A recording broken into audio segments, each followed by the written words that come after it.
서로가 서로에 대해서는 마음이 있다고 말하지만 막상 만나면 부부보다도 더 격렬하게 싸우는 사람이 있습니다.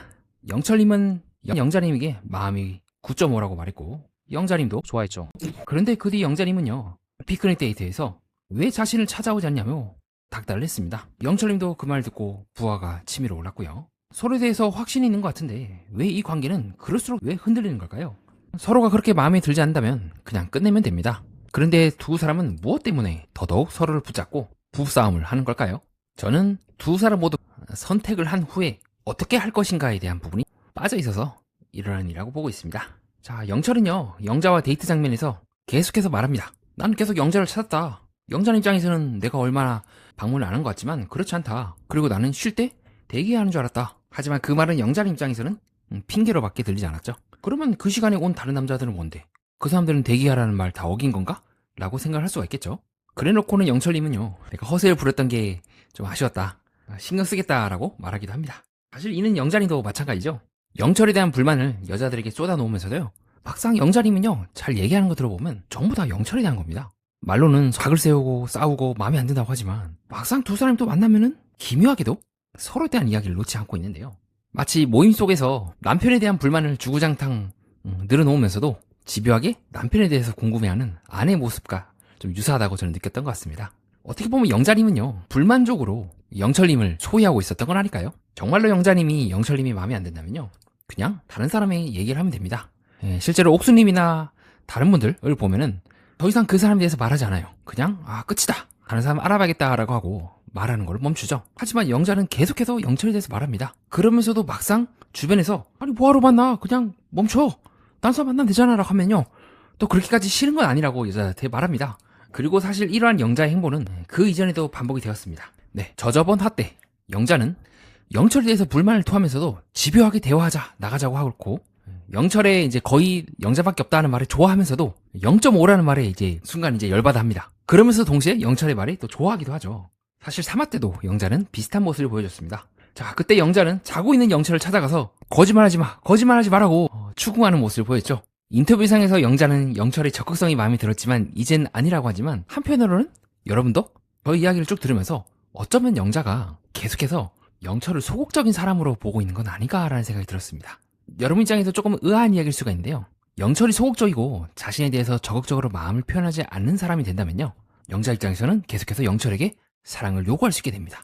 그래서 이번 화의 설거지 장면이라든가 이번 화의 그 피크닉 데이트만 놓고 보면 영철은 상당히 소극적인 사람으로 보이는데요, 그런데 한편으로는 이전 화에서 갑작스럽게 찾아와서 이제 닥달을 하고 있는 영자에 대해서 끝까지 말 들어주고, 또 그렇게 영자가 자는 모습을 보면서 계속 얘기를 해줬다 라고 한다거나, 영철도 그렇게 영자가 싫지 않고 영자 또한 이 정도로 열정을 보일 정도로 영철에 대해서 나쁘게 보지 않는단 말이죠. 어떻게 보면 영철님이 좀 소홀한 부분도 부정할 수가 없겠습니다. 그런데 한편으로는 만약 영자님이 요구하고 있는 그 부분을 영철님이 채워주게 된 순간 영자는 자신도 모르게 한 걸음 뒤로 물러나지 않을까요? 그래서 난 오빠가 불만이야. 왜 다른 남자들은 다 찾아오는데 왜 오빠는 그래? 그리고 오빠 저번에 나한테 얘기했을 때 왜 0.5 그 얘기 왜 하는 거야?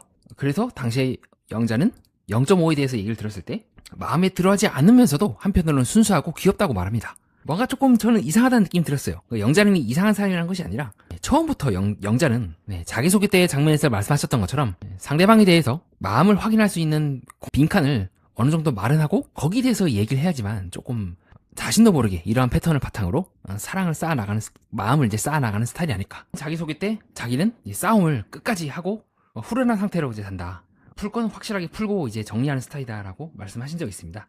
그러면서 어쩌면 영자님은 내 불만을 어떻게 견뎌내주고 함께 고민하고 그래도 알았다, 다음부터는 더 신경 쓸게, 미안하다라고 하는 그 말을 통해서 사랑을 확인하는 반복되는 이 패턴이 있는 것이 아닐까 싶기도 합니다. 상대방을 충분히 자신에 대해서 관심을 표명하지 않은 사람으로 만듦으로써 자신에게 더 관심을 표명하게끔 효과도 있고요. 실제로도 영철님이 영자님을 찾아와서 대화를 하는 장면이 나오죠. 그래서 집요하게 경수에 대해서 얘기하면서 마치 경수와 영철 사이를 영자님이 질투하는 모습을 보이고 있는 게 아닐까 싶기도 하고요. 자, 그렇다면 이러한 저희 이야기를 듣고 여러분이 다음과 같은 궁금함이 들지도 모르겠습니다. 근데 그러면 이때 영자님도 영철님이 원하는 대로 했으니까 이때 대화를 하는 게 맞지 않을까요? 왜 자버렸을까요? 라고 생각할 것 같은데요. 거기에 대한 저의 생각은 첫 번째로 약간의 복수심, 이때까지 나 안 찾았지? 라고 하는 마음이, 본인도 이제 데이트를 하면서 억까 심정이 들었고 그 심정으로 한번 당해봐라는 심정도 있을 수가 있겠고요. 두 번째로는 그런 생각이 들었을 것 같아요. 내가 시킨다고 해서 하는 건가? 정말 진심인 건가? 한번 되돌려보자. 돌려보고 그럼에도 불구하고 날 찾아오거나 다시 어떤 나한테 관심을 기울인다면 그거는 진심일 거야. 근데 이런 식으로 한번 슬쩍 오고 아니면 진심이 아니겠지. 그렇기 때문에 영자님은 저는 모순에 처 있다고 보고 있습니다. 영자님이 이제 잘못했다는 것이 아니라 한편으로는 이 사람에게 계속 불만을 토해서 조금 더 나를 봐주길 바래요. 근데 한편으로는 그것이 내가 말했기 때문에 하는 거는 썩 원치 않은 관계예요. 내가 말했기 때문이 아니라 정말 이 사람이 순수하게 나를 좋아해서 왔으면 하는 모순된 상황인 거죠.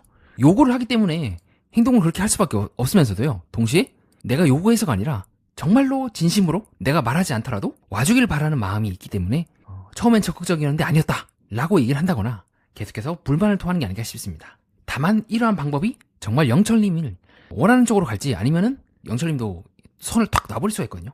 아, 이거 언제까지 내가 잔소리 들어야 돼 하면서 실제로도 순간 영철님도 인터뷰했을 때 조금 화가 났다라고 하는 등 조금씩 이 부하가 치민다고 하죠. 그리고 영철님에 대해서 조금 아쉬운 부분도 있다면 어쨌든 실제로도 저번 할 때 그런 얘기가 나왔죠.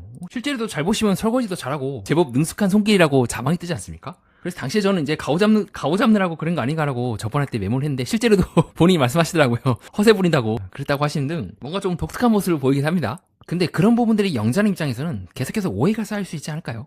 계속해서 경순이가 다닌 것도 그렇고 영자가 1순위고 마음이 있고 나는 솔로의 짝을 찾으러 나왔으면 어느 정도 좀 거기에 충실해야 되지 않을까 라고 영자님도 생각을 할 수가 있을 것 같습니다. 영철님도 애매하게 말한 부분이 되게 많아요. 그래서 제가 계속해서 방송상에서 말씀드렸던 것처럼 영철님이 자기 어떤 의견을 조리있게 잘 표현하지 못하는 게 아닐까, 연습이 많이 안 돼 있다는 생각이 좀 들었던 것 같아요. 익숙하지 않은. 그래서 잘 보면 영철님도 조금 이렇게 관계가 이제 날카로워진 데는 지분이 있다고 보고 있습니다. 저는 영철님이 영자님 대해서 마음이 없다고 보지 않습니다. 하지만 영철님이 했던 또 다른 실수는 내가 영자님을 선택을 했고 그걸 주변에 밝혔고 그럼 된 거 아니냐. 이제 좀 쉴래. 나도 이제 경수랑 친한 친구가 하나 사귀었는데 좀 친구도 만나고 이야기도 좀 하고 같이 담배도 피고 그래야지 라고 생각을 했을지도 모르겠어요. 근데 그거는 짝을 찾으러 나왔잖아요. 영철님은 서로가 서로에 대해서 확신을 얻기까지 나름대로 노력을 했을지 모르겠어요. 영숙도 알아보고 하다가 영자가 최고다 하면서 나 이제 당신에 대해서 9.5다. 다른 사람은 다 0.5밖에 안 돼. 근데 그건 별 의미가 없고 내가 10에서 9.5만큼이라고 얘기했으면 이 마음은 보증수표야. 갖고 있으면 돼. 그 마음을 한번 선언했으면 된 거 아닌가. 굳이 뭐하러 한 번 더 계속해서 얘기를 해야 되나? 근데 영자 입장에서는 뭐 지금 다 잡은 고기라고 먹이 안 주는 건가? 라고 생각을 또 할 수가 있겠죠. 계속해서 아무리 다 잡은 고기라도 정성을 들이고 해야지 왜 그렇게 사람이 무심한 거야? 라고 영자님 입장에서는 생각을 했을 수가 있을 것 같아요. 즉 영자님 입장에서는 영철에 대한 요구가 해결이 돼도 정말 이게 자발적인가 라는 의문이 남으면 그 안심이 오래가지 못하고 또다시 다른 요구로 이어질 수 있다는 생각이 들었습니다.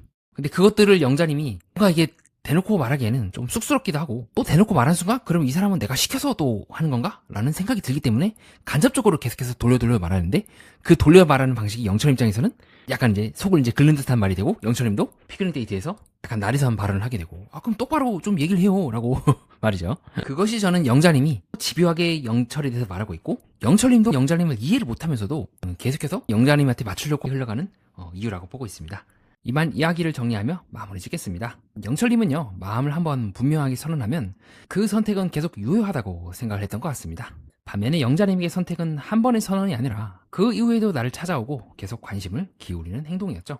한 사람은 이미 선택했다고 생각을 했고 한 사람은 아직 선택받지 못했다고 느끼고 있었던 겁니다. 관계에서는 사람이 마음이 없는 것만큼이나 서로 다른 증거를 사랑의 증거라고 믿는 것도 갈등을 만드는 것 같습니다. 내가 충분히 표현했다고 생각해도 상대가 알아들을 수 있는 방식이 아니라면 그 마음은 도착하지 않을 수 있으니까 말입니다. 이상 연애 프로그램과 인간의 마음 그리고 세계의 또 다른 면을 구조로 풀어보고자 하는 채널 매니아와 여러분은 뜻깊은 시간을 보냈습니다.